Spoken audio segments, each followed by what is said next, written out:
Subscribe করুন BD food factory চ্যানেলটিকে এবং বেল বাটনে প্রেস করুন আমার রান্নার ভিডিওগুলো সবার আগে পেতে। আর ভিডিওগুলো ভালো লাগলে অবশ্যই লাইক, কমেন্ট এবং শেয়ার করবেন। ধন্যবাদ। হ্যালো দর্শক, বিডি ফুড ফ্যাক্টরি চ্যানেলে আপনাদের সকলকে জানাই স্বাগতম। আজকে আমি যে রেসিপিটি করে দেখাবো সেটা হলো রাঙা আলুর ভাজি। তো জেনে নিই এই রেসিপিটি তৈরি করতে কী কী উপকরণ লাগছে। হ্যালো দর্শক, আপনারা হয়তো এটাকে বড়ই ভেবে ভুল করবেন, আসলে কিন্তু এটা বড়ই না, এটা হচ্ছে আলু। এটাকে বগুড়ার আলুর নামে সবাই চেনে, কারণ এটা লাল হয়, বগুড়ার আলু।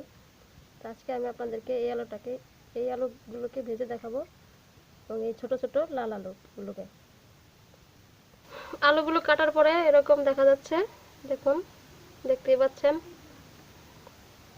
আমি সেই আলুগুলো নিয়েছি, এবং এখানে নিয়েছি কাঁচামরিচ, পেঁয়াজ কুচি, ধনিয়া পাতা কুচি, গোটা জিরে, হলুদ গুঁড়ো, লবণ স্বাদ মতো এবং শুকনো লঙ্কা 5টি। তো চলুন এখন আমরা রান্নায় চলে যাই।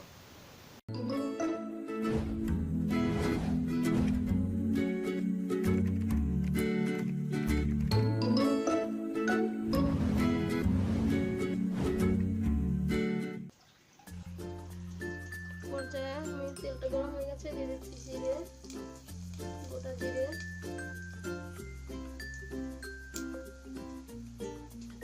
পেঁয়াজ কুচি,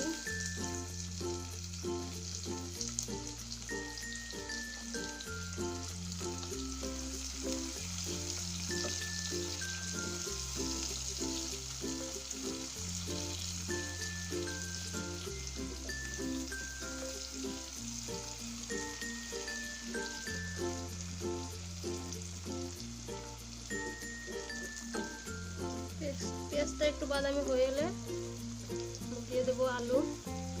বাদামি হওয়া পর্যন্ত আমরা একটু অপেক্ষা করবো।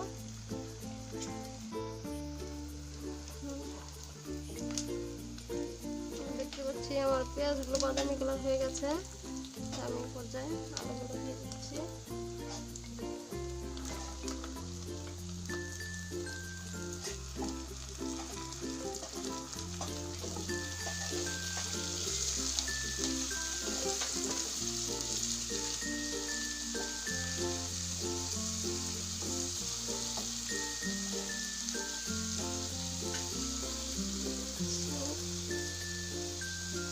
লবণ, হলুদের গুঁড়া,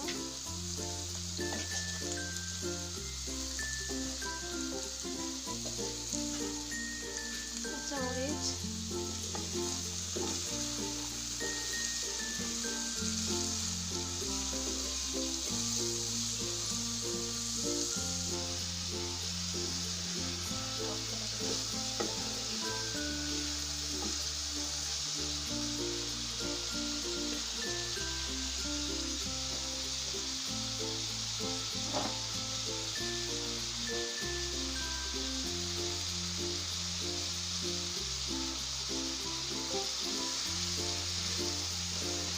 নেড়ে চেড়ে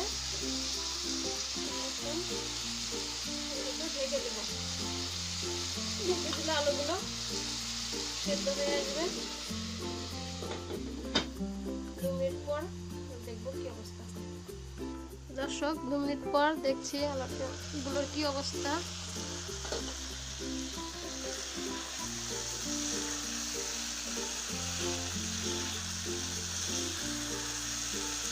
ভালো করে নেড়ে চেড়ে, আমাদের পানি দেওয়ার প্রয়োজন না, এটা এমনিতেই সিদ্ধ হয়ে যাবে।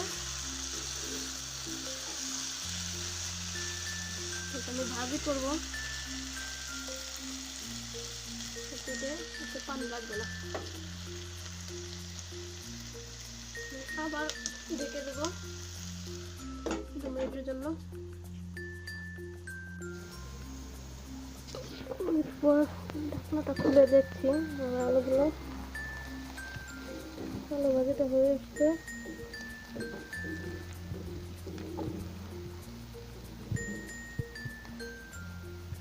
দেখুন, পানি ছাড়াই আমার আলুগুলো সুন্দর সেদ্ধ হয়ে গেছে।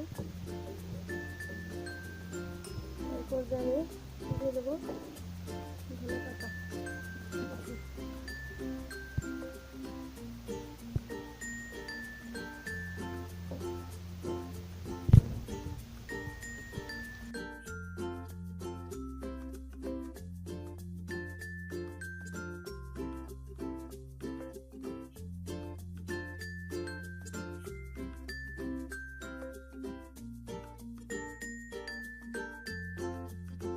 প্রিয় দর্শক, আমার রেসিপিটি অবশ্যই আপনারা বাসায় ট্রাই করবেন।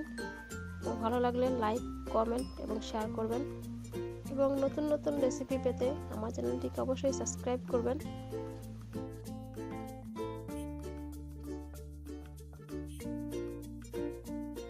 এটা বন্ধ করে দিচ্ছি। এখন আমার পরিবেশনের জন্য রেডি।